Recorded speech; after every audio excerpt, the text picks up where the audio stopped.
ഹരേ കൃഷ്ണ. എല്ലാവർക്കും മാധവത്തിലേക്ക് സ്വാഗതം.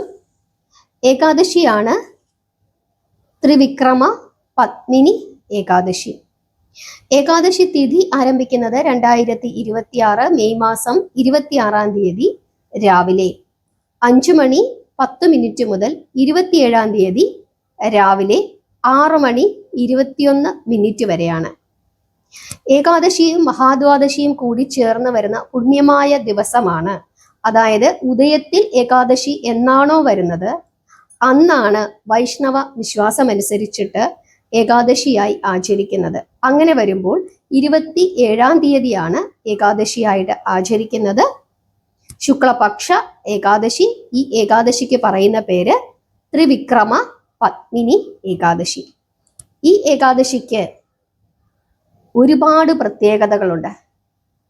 ഈ ഏകാദശിക്ക് പുരുഷോത്തമ ഏകാദശി എന്നും കമല ഏകാദശി എന്നും പത്മിനി ഏകാദശി എന്നും ത്രിവിക്രമ പത്മിനി ഏകാദശി എന്നുമൊക്കെ പറയുന്നുണ്ട്.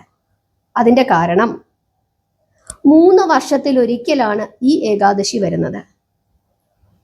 അതായത് സൂര്യന്റെ രാശിമാറ്റത്തെ അടിസ്ഥാനപ്പെടുത്തിയിട്ടുള്ള കലണ്ടറാണ് സൗര കലണ്ടർ. അതായത് മലയാള കലണ്ടർ സൂര്യനെ അടിസ്ഥാനപ്പെടുത്തിയിട്ടാണ് നിർമ്മിച്ചിരിക്കുന്നത്. എന്നാൽ ഹിന്ദുമത വിശ്വാസ പ്രകാരമുള്ള ആഘോഷങ്ങളെല്ലാം നിശ്ചയിക്കുന്നത് ചന്ദ്രന്റെ സഞ്ചാരപഥത്തെ അടിസ്ഥാനപ്പെടുത്തിയിട്ടാണ്. ചാന്ദ്ര കലണ്ടർ അടിസ്ഥാനപ്പെടുത്തിയിട്ടാണ്. ചാന്ദ്രവർഷത്തിൽ 354 ദിവസങ്ങളാണ് ഉള്ളത്. എന്നാൽ സൗരവർഷത്തിൽ 365 ദിവസങ്ങളാണ് ഉള്ളത്. 11 ദിവസത്തെ വ്യത്യാസമുണ്ട്.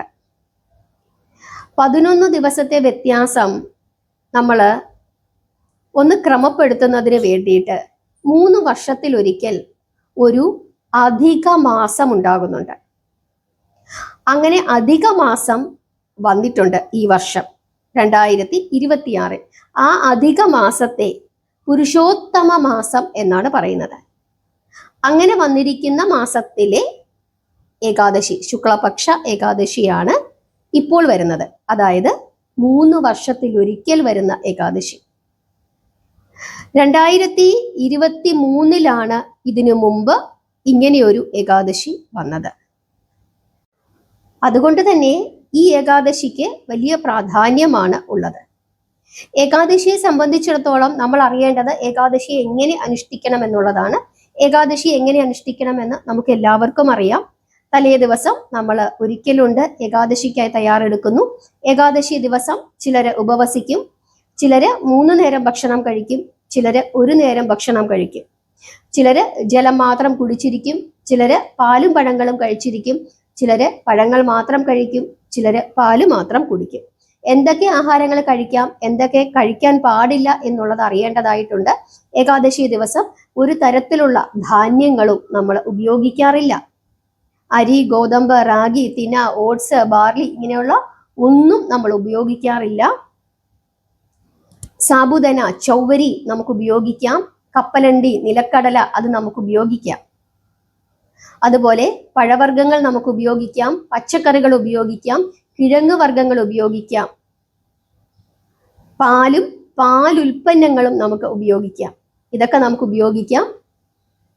ഏകാദശി കിഴങ്ങ് വർഗ്ഗങ്ങളും പച്ചക്കറികളും ഒക്കെ ചേർത്ത ഏകാദശി പുഴുക്ക് നമുക്ക് ഉണ്ടാക്കി കഴിക്കാം. തേങ്ങ നമുക്ക് ഉപയോഗിക്കാം, വെളിച്ചെണ്ണ നമുക്ക് ഉപയോഗിക്കാം.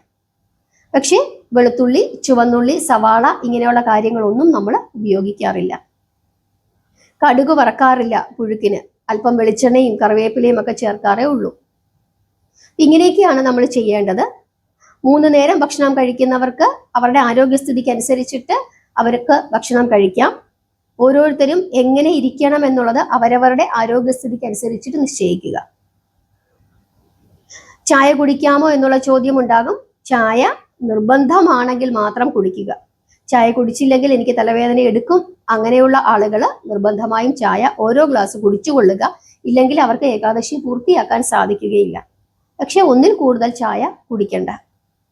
രാവിലെ 1, വൈകുന്നേരം 1 അങ്ങനെ ക്രമപ്പെടുത്തുക. നാമജപത്തിനാണ് കൂടുതൽ പ്രാധാന്യമെന്ന് മനസ്സിലാക്കുക. അതനുസരിച്ചിട്ട് ചെയ്യുക. പിന്നെ നമ്മൾ മനസ്സിലാക്കാനായിട്ടുള്ളത് പീരീഡ്സ് ആയിരിക്കുന്നവര് പുലയും ബാലായ്മയും ഉള്ളവർ എന്ത് ചെയ്യും? പീരീഡ്സ് ആയിരിക്കുന്നവർക്കും പുലയും ബാലായ്മയും ഉള്ള ആളുകൾക്കും വിളക്ക് തെളിയിക്കാൻ സാധിക്കുകയില്ല, ക്ഷേത്രത്തിൽ പോകാൻ സാധിക്കുകയില്ല എന്ന് മാത്രമേ ഉള്ളൂ. ബാക്കി എല്ലാ കാര്യങ്ങളും അവർക്ക് ചെയ്യാം. നാരായണനാമം ജപിക്കാം. അവർക്ക് പറഞ്ഞിരിക്കുന്ന ഭക്ഷണം കഴിച്ചുകൊണ്ട് നാമം ജപിച്ചുകൊണ്ട് അവരുടെ വീട്ടിലിരിക്കുന്നതിന് യാതൊരു തടസ്സവുമില്ല. അങ്ങനെ ചെയ്യാം. പരണാസമയത്ത് കുളിച്ച് അവരുടെ മുറിയിലിരുന്ന് നാമം ജപിച്ച് കഥയൊക്കെ പറഞ്ഞ് ഒരു ഗ്ലാസ് വെള്ളം കുടിച്ച് വേണമെങ്കിൽ ഒരു പഴം കഴിച്ച് അവരുടെ ആ ഏകാദശി ഭഗവാന് സമർപ്പിക്കുകയും ചെയ്യാം. ഭഗവാന് ശുദ്ധവുമില്ല അശുദ്ധവുമില്ല, അക്കാര്യം ഓർക്കുക. ശുദ്ധാശുദ്ധങ്ങളൊന്നുമില്ല. ഭഗവാൻ ഇതിനെല്ലാം അതീതനാണ്. അതുകൊണ്ട് അക്കാര്യം പ്രത്യേകമായി നമ്മൾ ഓർക്കുക. നമ്മുടെ പ്രാർത്ഥനയ്ക്ക് വലിയ പ്രാധാന്യമുണ്ട് എന്നുള്ള കാര്യം ചിന്തിക്കുക. പിന്നെ നമ്മൾ അറിയാനുള്ളത് ഹരിവാസര സമയമാണ്. ഹരിവാസര സമയം എന്ന് പറയുന്നത് ആ സമയത്ത് ഭഗവാന്റെ സാന്നിധ്യം ഭൂമിയിൽ കാണപ്പെടുന്നു, കൂടുതലായി കാണപ്പെടുന്നു എന്നാണ് പറയുന്നത്. ആ സമയത്തെ പ്രാർത്ഥനയ്ക്ക് വലിയ പ്രാധാന്യമുണ്ട് എന്ന് പറയുന്നു. ആ സമയം നമ്മൾ അറിയണം. അതുപോലെ തന്നെ ഓരോ സ്ഥലത്തെയും ഏകാദശി എന്നാണ് എന്നുള്ള കാര്യം നമ്മൾ അറിയണം. കാരണം തിഥിക്കനുസരിച്ചിട്ട് ഏകാദശി ദിവസത്തിന് വ്യത്യാസമുണ്ട്. അതുപോലെ തന്നെ ഏകാദശിയുടെ കഥയും. ഏകാദശി ദിവസം കഥ പറഞ്ഞു തന്നെ പ്രാർത്ഥിക്കണം. അതുപോലെ തന്നെ ഏകാദശി പാരണ വീടുന്ന സമയത്ത് കഥ പറഞ്ഞ് ഭഗവാന് നമ്മുടെ ഏകാദശി സമർപ്പിക്കണം. അങ്ങനെയാണ് ചെയ്യേണ്ടത്. ആദ്യമായിട്ട് നമുക്ക് പാരണാ സമയം ഒന്ന് നോക്കാം. 27-ാം തീയതി ഏകാദശിയും 28-ാം തീയതി പാരണ വീടുന്നതുമായ സ്ഥലങ്ങളാണ് ഞാൻ ആദ്യം പറയുന്നത്. 27 ബുധനാഴ്ച ഏകാദശി, 28 പാരണ. ആ സ്ഥലങ്ങൾ കേട്ടുകൊള്ളുക. കേരളം രാവിലെ 6 മണി 2 മുതൽ 7 മണി 56 വരെ. തമിഴ്നാട് 5:42 മുതൽ 7:56 വരെ. കർണാടക 5:52 മുതൽ 7:56 വരെ. ആന്ധ്രാപ്രദേശ് 5:44 മുതൽ 7:56 വരെ. തെലുങ്കാന 5:41 മുതൽ 7:56 വരെ. ഗോവ 6 മണി 3 മുതൽ 7:56 വരെ. മഹാരാഷ്ട്ര 6 മണി മുതൽ 7:56 വരെ. ഗുജറാത്ത് 6:04 മുതൽ 7:56 വരെ. മധ്യപ്രദേശ് 5:35 മുതൽ 7:56 വരെ. രാജസ്ഥാൻ 5:34 മുതൽ 7:56 വരെ. ഒറീസ 5:07 മുതൽ 7:56 വരെ. പഞ്ചാബ് 5:27 മുതൽ 7:56 വരെ. ഉത്തർപ്രദേശ് 5:08 മുതൽ 7:56 വരെ. ഹരിയാന 5:23 മുതൽ 7:56 വരെ. കൽക്കട്ട വെസ്റ്റ് ബംഗാൾ 4:52 മുതൽ 7:56 വരെ. ഡൽഹി 5:25 മുതൽ 7:56 വരെ. ഡെറാഡൂൺ ഉത്തരാഖണ്ഡ് 5:18 മുതൽ 7:56 വരെ. ജാർഖണ്ഡ് 5:03 മുതൽ 7:56 വരെ. ഹിമാചൽ പ്രദേശ് 5:20 മുതൽ 7:56 വരെ. ഛത്തീസ്ഗഡ് 5:22 മുതൽ 7:56 വരെ. ആസാം 4:32 മുതൽ 7:56 വരെ. കാശ്മീർ 5:25 മുതൽ 7:56 വരെ. ബീഹാർ 4:59 മുതൽ 7:56 വരെ. വിശാഖപട്ടണം 5:22 മുതൽ 7:56 വരെ. പോണ്ടിച്ചേരി 5:45 മുതൽ 7:56 വരെ. ആൻഡമാൻ നിക്കോബാർ ഐലൻഡ്സ് 4:54 മുതൽ 7:56 വരെ. ദുബായ് 5:30 മുതൽ 6:26 വരെ. അബുദാബി 5:35 മുതൽ 6:26 വരെ. ബഹ്റിൻ 4:46 മുതൽ 5:26 വരെ. കുവൈറ്റ് 4:50 മുതൽ 5:26 വരെ. സൗദി അറേബ്യ 5:05 മുതൽ 5:26 വരെ. ദോഹ 4:44 മുതൽ 5:26 വരെ. ഷാർജ 5:29 മുതൽ 6:26 വരെ. ഒമാൻ 5:20 മുതൽ 6:26 വരെ. അർമേനിയ 5:31 മുതൽ 6:26 വരെ. അർമേനിയ 5:31 മുതൽ 6:26 വരെ. സിംഗപ്പൂര് 6:56 മുതൽ 10:26 വരെ. ചൈന 4:56 മുതൽ 9:43 വരെ. മാലിദ്വീപ്സ് 5:53 മുതൽ 7:26 വരെ. മലേഷ്യ 7:02 മുതൽ 10:26 വരെ. ജോർജിയ 5:31 മുതൽ 6:26 വരെ. ഓസ്ട്രേലിയ 6:55 മുതൽ 10:19 വരെ. റഷ്യ 3:58 മുതൽ 5:26 വരെ. ഫിലിപ്പൈൻസ് 5:26 മുതൽ 9:44 വരെ. സ്വീഡൻ 3:50 മുതൽ 4:26 വരെ. ഫിൻലാൻഡ് 4:15 മുതൽ 5:26 വരെ. ഓസ്ട്രേലിയ അഡലേഡ് ഓസ്ട്രേലിയ 7:12 മുതൽ 10:33 വരെ.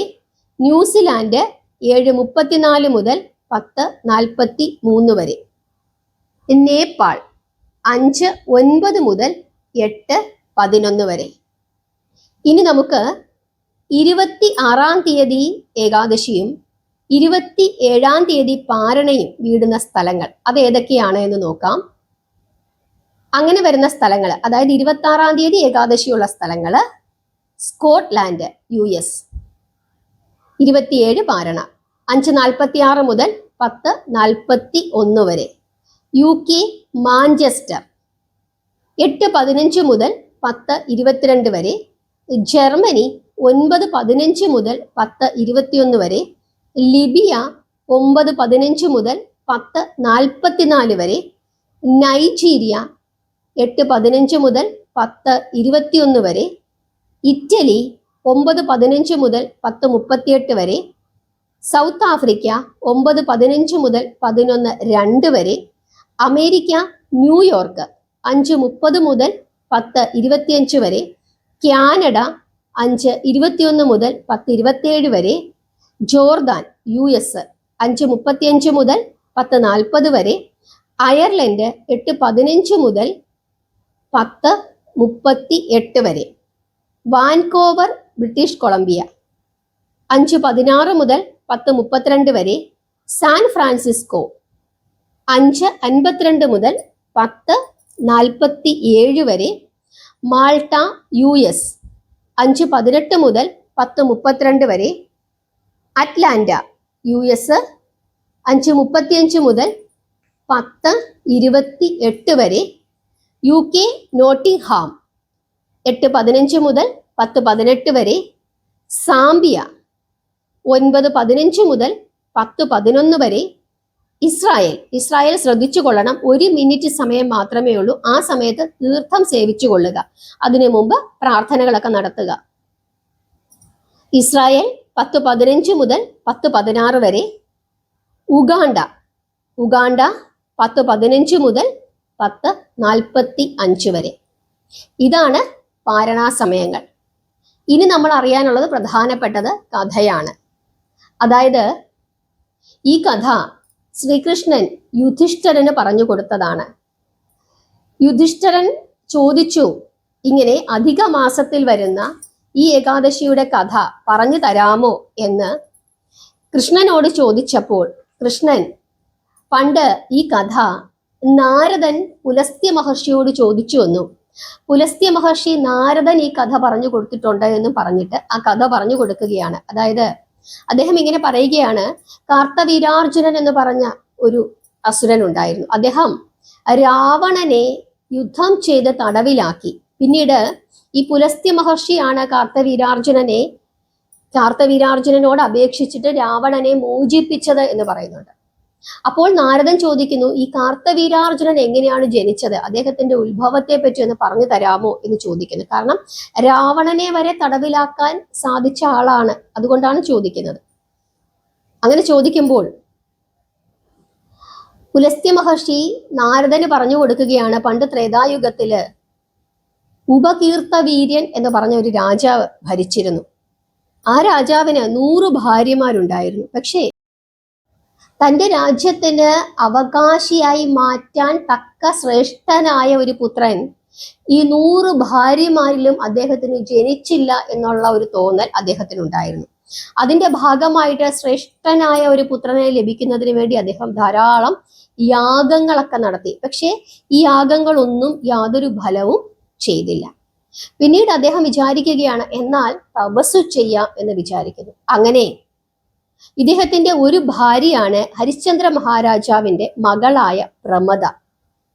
പ്രമദയും രാജകീയ വസ്ത്രങ്ങളെല്ലാം ഉപേക്ഷിച്ചിട്ട് ഈ രാജാവിന്റെ കൂടെ പോവുകയാണ്. അങ്ങനെ കാട്ടിലേക്ക് പോകുന്നു. അവര് ഗന്ധമാദന പർവ്വതത്തിൽ എത്തിച്ചേർന്ന് അവിടെ ഇരുന്ന് 10,000 വർഷം തപസ് ചെയ്തു.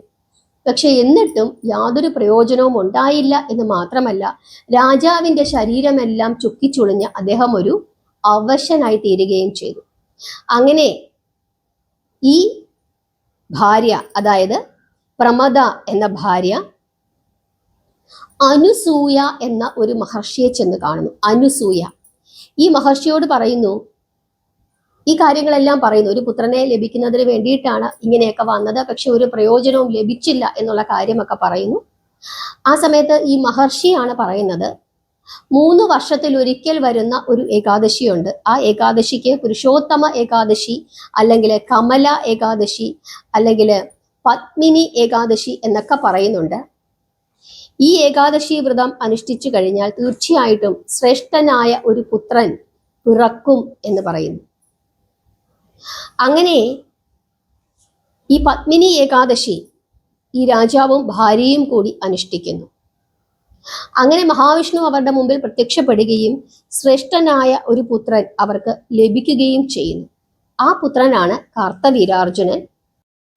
അങ്ങനെ ഈ രാജാവിന്റെ ഇഷ്ടപ്രകാരം അദ്ദേഹത്തിന്റെ പ്രാർത്ഥനയ്ക്കനുസരിച്ചിട്ട് ബലവാനായ ഒരു പുത്രൻ, അങ്ങനെ ഒരു പുത്രനെയാണ് അദ്ദേഹം ആഗ്രഹിച്ചത്. അങ്ങനെയുള്ള പുത്രനെ അദ്ദേഹത്തിന് ലഭിച്ചു എന്നാണ് പറയുന്നത്. അപ്പൊ അത്രത്തോളം ആഗ്രഹ പൂർത്തീകരണത്തിന് ശ്രേഷ്ഠമായ വ്രതമാണ് ഈ പത്മിനി ഏകാദശി, അല്ലെങ്കിൽ പുരുഷോത്തമ ഏകാദശി, കമല ഏകാദശി എന്നാണ് പറയുന്നത്. അതായത് നമ്മൾ എന്ത് കാര്യം ആഗ്രഹിച്ച് നമ്മൾ ആ ഏകാദശി എടുക്കുന്നുവോ ആ ആഗ്രഹം നമുക്ക് സാധിച്ചു കിട്ടും എന്നാണ് പറയുന്നത്. 3 വർഷത്തിൽ ഒരിക്കലാണ് ഈ ഏകാദശി വരുന്നത്. ഉത്തരേന്ത്യയിലൊക്കെ ഈ മാസത്തിനെ പുരുഷോത്തമ മാസം എന്നാണ് പറയുന്നത്. ഈ മാസത്തില് അവര് സാധാരണ, ഉത്തരേന്ത്യയില് വൈഷ്ണവര് സാധാരണ വിവാഹം അല്ലെങ്കിൽ ഗൃഹപ്രവേശം ഇങ്ങനെയുള്ള ചടങ്ങുകളൊന്നും ചെയ്യാറില്ല. നമ്മൾ സാധാരണ കർക്കിടക മാസത്തിൽ അങ്ങനെയാണല്ലോ, രാമായണ മാസമായി ആചരിക്കുകയും ഭഗവാന് പ്രീതികരങ്ങളായ കാര്യങ്ങളൊക്കെ ചെയ്യുകയും നാമം ജപിക്കുകയും ഒക്കെ ചെയ്തുകൊണ്ടിരിക്കും. പക്ഷേ മംഗളകർമ്മങ്ങളൊന്നും തന്നെ ചെയ്യാറില്ല. അതുപോലെ തന്നെയാണ് ഉത്തരേന്ത്യയിലെ വൈഷ്ണവരും. ഈ മാസം പരമാവധി സമയം അവർ നാമജപത്തിനും വ്രതാനുഷ്ഠാനത്തിനും കഥ പറയാനുമൊക്കെയായിട്ട് സമയം ചിലവഴിക്കും. പക്ഷേ മംഗളകർമ്മങ്ങളൊന്നും അവർ ചെയ്യാറില്ല. ഇനി ഹരിവാസര സമയം നോക്കാം. ഏറ്റവും ശ്രേഷ്ഠമായ സമയം എന്ന് പറയുന്നത് 27-ാം തീയതി വെളുപ്പിനെ 2:36 മുതൽ, 27-ാം തീയതി വെളുപ്പിന് 2:36 മുതൽ 27-ാം തീയതി ഉച്ചയ്ക്ക് 12:46 വരെയുള്ള സമയം. അതായത് അതിരാവിലെ 27-ാം തീയതി അതിരാവിലെ തന്നെ എഴുന്നേറ്റ് പ്രാർത്ഥിച്ചു കൊള്ളുക. ഉച്ച വരെയുള്ള പ്രാർത്ഥന 12:46 വരെ പരമാവധി ആവർത്തിച്ച് നാരായണ മന്ത്രം ജപിച്ചുകൊള്ളുക. അതിരാവിലെ എഴുന്നേറ്റിട്ടുള്ള പ്രാർത്ഥനയ്ക്ക് വലിയ പ്രാധാന്യമുണ്ട്. അതുകൊണ്ട് തന്നെ കഴിയുന്നതും സൂര്യോദയത്തിന് മുമ്പ് അല്ലെങ്കിൽ ബ്രഹ്മമുഹൂർത്ത സമയത്ത് തന്നെ എഴുന്നേറ്റ് പ്രാർത്ഥിക്കാനായിട്ട് ശ്രദ്ധിക്കുക. ഏകാദശി ദിവസം പരമാവധി ആവർത്തിച്ച് നാരായണ നാമം ജപിച്ചുകൊണ്ടിരിക്കുക. ഇത്രയും കാര്യങ്ങളൊക്കെയാണ് ഏകാദശിയുമായി ബന്ധപ്പെട്ട് നമുക്ക് അറിയാനായിട്ട് ഉള്ളത്. ഓം പുരുഷോത്തമായ നമയെന്ന് നിരന്തരം ജപിച്ചുകൊണ്ടിരിക്കുക. ഓം നാരായണായ നമയെന്ന് ജപിച്ചുകൊണ്ടിരിക്കുക. ഹരേ കൃഷ്ണ എന്ന മഹാമന്ത്രം നിരന്തരം ആവർത്തിച്ച് ജപിച്ചുകൊണ്ടിരിക്കുക. എല്ലാവർക്കും സംശയങ്ങളെല്ലാം മാറി എന്ന് വിശ്വസിക്കുന്നു. ഏകാദശി അനുഷ്ഠിക്കുക. ഏതെങ്കിലും കാരണത്താൽ ഏകാദശി അനുഷ്ഠിക്കാൻ സാധിക്കുന്നില്ലെങ്കിൽ നാമജപമെങ്കിലും മുടക്കാതെ ഇരിക്കുക. ഈ ദിവസത്തെ പ്രാധാന്യം മനസ്സിലാക്കുക. 3 വർഷത്തിലൊരിക്കൽ മാത്രമാണ് ഈ ഏകാദശി വരുന്നത് എന്നുള്ള കാര്യം കൂടി പ്രത്യേകമായി ഓർക്കുക. ഭഗവാനെ സ്നേഹിക്കുക, പ്രാർത്ഥിക്കുക. എല്ലാവരെയും ഭഗവാൻ അനുഗ്രഹിക്കട്ടെ. ഹരേ കൃഷ്ണ.